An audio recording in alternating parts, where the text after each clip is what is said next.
এশার পর দোয়াটি 11 বার পাঠ করুন, সাথে সাথে ভাগ্য পরিবর্তন হয়ে যাবে, ভাগ্যের চাকা ঘুরে যাবে, আপনি সৌভাগ্যবান হয়ে যাবেন। মন খুলে প্রাণ ভরে যা চাইবেন আল্লাহ রাব্বুল আলামিন আপনাকে তাই দান করবেন। প্রিয় ভাই বোনেরা, আপনার মনে যত ধরনের আশা রয়েছে, আকাঙ্ক্ষা রয়েছে, বাসনা রয়েছে, কামনা রয়েছে, রব্বুল কারীম পূরণ করে দেবেন। ভালোবাসার মানুষ চলে গিয়েছে, কোনোভাবেই আসছে না, আপনি এশার পর দোয়াটি পাঠ করুন, কাজ হয়ে যাবে। আপনার ভালোবাসার মানুষ চলে আসবে। আপনি কঠিন রোগে আক্রান্ত হয়ে পড়ে গিয়েছেন, কোনোভাবেই রোগ থেকে উদ্ধার হতে পারছেন না, তারপরে কঠিন বিপদের মধ্যে পড়ে গিয়েছেন, অভাব অনটনে দিন পার করছেন আপনি, কোনোভাবেই অভাব অনটন দূর হচ্ছে না। এরপরে আপনার সন্তান অবাধ্য, স্বামী অবাধ্য, স্ত্রী অবাধ্য, কোনোভাবেই কথা শুনছে না, এমতো অবস্থায় আপনি এই দোয়াটি পাঠ করুন পরিপূর্ণ বিশ্বাস এবং আস্থা নিয়ে। দেখবেন আপনার মনের আশা আকাঙ্ক্ষা পূরণ হবে, সৌভাগ্যবান হয়ে যাবেন, আপনার ভাগ্যের চাকা ঘুরে যাবে। যা চাইবেন রব্বুল কারীমের কাছে সব কিছু আল্লাহ রাব্বুল আলামিন দান করবেন। তার কারণ তার কাছে কোনো কিছুর কমতি নেই, সব কিছুর খাজানা আল্লাহ রাব্বুল আলামিনের কাছে। আলিল্লাহি খাযাইনুস সামাওয়াতি ওয়াল আরদ, আসমান জমিনের ধনভাণ্ডারের চাবিকাঠি রব্বুল কারীমের কাছে, তার হাতে। তাই ছোট থেকে ছোট জিনিস, ছোট থেকে ছোট বিষয় রব্বুল কারীমের কাছে বলবেন, সাথে সাথে কাজ হয়ে যাবে, আল্লাহ রাব্বুল আলামিন কবুল করে নেবেন। তো প্রিয় ভাই বোনেরা, রাতে এশার পর এই দোয়াটি কেমন করে পাঠ করবেন আমি বলে দিচ্ছি। দোয়াটি পাঠ করে এরপর আপনি কী করবেন, সুন্নাত তরিকায় ঘুমিয়ে পড়বেন। কীভাবে সুন্নাত তরিকায় ঘুমাবেন আমি আপনাদেরকে সব কিছু বলে দিচ্ছি। আপনি যদি আমলটি শিখতে চান তাহলে আপনাকে একটি কাজ করতে হবে, ভিডিওটি না টেনে দেখতে হবে, তাহলে সঠিক নিয়মে আমলটি করতে পারবেন। আর যদি টেনে টেনে কেটে কেটে দেখেন তাহলে অনেক জায়গা বাদ পড়ে যাবে, সঠিক নিয়মে আপনি আমলটি করতে পারবেন না। তো প্রিয় ভাই বোনেরা, চলুন কীভাবে আমলটি করতে হয় জেনে নেওয়া যাক। এশার পর যত ধরনের কাজ রয়েছে সেই কাজ থেকে ফারেক হয়ে বিরত হয়ে আপনি আমলটি শুরু করবেন ঘুমাতে যাওয়ার পূর্বে। তো শুরুতে কি করবেন, আপনি উত্তম রূপে পবিত্রতা অর্জন করবেন। পবিত্রতা অর্জন করে বিছানার উপর বসবেন, আর বিছানাটা সুন্নাত তরিকায় ঝেড়ে নেবেন। 3 বার বিসমিল্লাহির রহমানির রহিম পাঠ করে। এভাবে যদি সুন্নাত তরিকায় বিছানাটা ঝাড়েন, সেই বিছানার উপর জিন শয়তান কিছু থাকতে পারে না, সাথে সাথে দূর দূর হয়ে পালাতে বাধ্য হয়। তো প্রিয় ভাই বোনেরা, এভাবে বিছানার উপর বসে এরপরে আপনি কি করবেন, আমলের দিকে মনোযোগ নিয়ে আসবেন। কোন উদ্দেশ্যের জন্য আপনি আমলটি করতেছেন, মনোযোগ যখন চলে আসবে এরপরে জীবনের গুনার কথা স্মরণ করে ক্ষমা প্রার্থনা করুন। হায় আল্লাহ, জীবনের গুনাহ খাতাগুলো মাফ করে দিয়ে অন্তরকে পাক পবিত্র বানিয়ে দিন। যত ধরনের গুনাহ করেছে জীবনে, ছোট বড়, দিনে রাতে, প্রকাশ্যে গোপনে, সব গুনাহ আপনি মাফ করে দিন। মাফ করে দিয়ে অন্তরকে পাক আর পবিত্র বানিয়ে দিন। এভাবে আল্লাহ রাব্বুল আলামিনের কাছে আপনি বলবেন। এরপরে 3 বার দুরূদ শরীফ পাঠ করবেন, সাল্লাল্লাহু আলাইহি ওয়াসাল্লাম, সাল্লাল্লাহু আলাইহি ওয়াসাল্লাম, সাল্লাল্লাহু আলাইহি ওয়াসাল্লাম। ইস্তিগফার এবং দুরূদ শরীফ যখন পাঠ করা হয়ে যাবে এরপর আপনি কি করবেন, এরপরে আপনি সেই দোয়াটি পাঠ করবেন। যখন পাঠ করবেন রব্বুল কারীমের কাছে বলবেন, আল্লাহ আপনার শরণাপন্ন হয়েছি, আর কারো কাছে যাই নাই, আপনি আমার সমস্যা সমাধান করে দিন।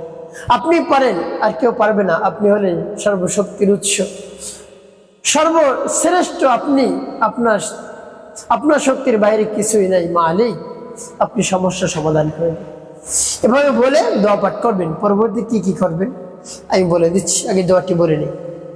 বিসমিল্লাহির রহমানির রহিম,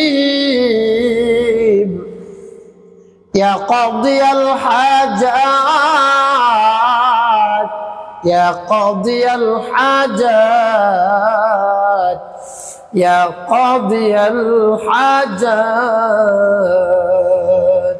এবার যখন পাঠ করা হয়ে যাবে এরপর আপনি কি করবেন,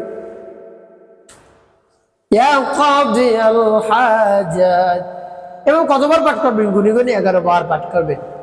যখন পাঠ করে যাবে এরপর পাঠ করবেন, ইয়া যাল জালালি ওয়াল ইকরাম, ইয়া যাল জালালি ওয়াল ইকরাম, ইয়া যাল জালালি ওয়াল ইকরাম। এভাবে যখন পাঠ করা হয়ে যাবে, শেষে নবীজি সাল্লাল্লাহু আলাইহি ওয়াসাল্লাম মহব্বত নিয়ে, ভালোবাসা নিয়ে 5 বার দুরূদ ইব্রাহিম পাঠ করবেন। আল্লাহুম্মা সাল্লি আলা মুহাম্মাদিন ওয়া আলা আলি মুহাম্মাদ কামা সাল্লাইতা আলা ইব্রাহিম ওয়া আলা আলি ইব্রাহিম ইন্নাকা হামিদুম মাজিদ।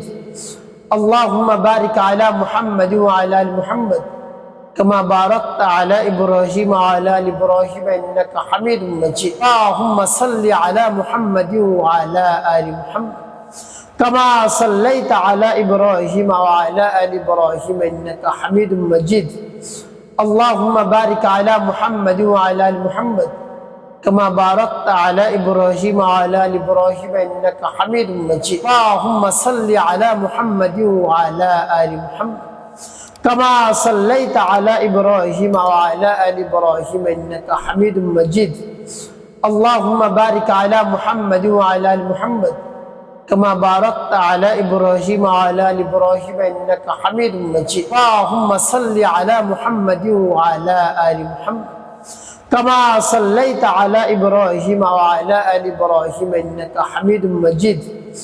اللهم بارك على محمد وعلى آل محمد كما باركت على إبراهيم وعلى آل إبراهيم إنك حميد مجيد. যখন পাঠ করা হয়ে যাবে, আপনার আমলটি করা শেষ, ওই স্থানে বসে রব্বে কারিমের দরবারে হাত উত্তোলন করবেন, আকুতি মিনতি করে চোখের পানি ফেলে তার প্রশংসা করে, তার বরাত্মর কথা প্রকাশ করে আপনার সমস্যার কথা খুলে বলবেন। দেখবেন রব্বে কারিম সমস্যা সমাধান করে দিয়েছে, মনের আশা আকাঙ্ক্ষা বাসনা কামনা পূরণ করে দিবেন। এরপরে আল্লাহ রাব্বুল আলামিন আপনাকে সৌভাগ্যবান বানিয়ে দিবেন, আপনার ভাগ্যের চাকা ঘুরে যাবে, আপনি আনন্দময় হবেন, আপনার জীবনটা সুখময় হয়ে যাবে। এভাবে রব্বে কারিমের কাছে বলবেন, রাতে ঘুমাতে যাওয়ার পূর্বে, এসার পরে, দেখবেন সবকিছু পেয়ে যাবেন, যা চাইবেন তাই পাবেন। প্রিয় ভাই বোন, আমলটি শেষে আপনি সুন্নত তরিকায় কেমন করে ঘুমাবেন, মাথার নিচে ভাবে হাত দিবেন, ডান কাতে কিবলামুখী হয়ে ঘুমাবেন এবং দোয়াটি পাঠ করবেন ঘুমানোর, আল্লাহুম্মা বিসমিকা আমুতু ওয়া আহইয়া। যখন মাথা বালিশে দিবেন নিয়ত করবেন, আল্লাহ আজকের আমলকে আপনি কবুল করুন, আর ফজরের নামাজ যেন আমি জাগ্রত হতে পারি, আমাকে জাগ্রত করে দিয়ে। যদি জাগ্রত না হতে পারি তাহলে আমলে কোনো কাজে আসবে না, তাই আমাকে ফজরের সময় আপনি জাগ্রত করে দিন, আমি যেন নামাজ আদায় করতে পারি। প্রিয় ভাই বোন, এভাবে রব্বে কারিমের কাছে বলে ঘুমিয়ে পড়বেন, দেখবেন আপনার ভাগ্য আল্লাহ রাব্বুল আলামিন পরিবর্তন করে দিয়েছে। একটি কাজ আপনাকে করতে হবে, 5 ওয়াক্ত নামাজ আদায় করতে হবে, মানুষের কল্যাণে খেদমতে কাজ করবেন, অবশ্যই আপনার জীবন সুখময় হবে, শান্তিপূর্ণ হবে ইনশাআল্লাহ।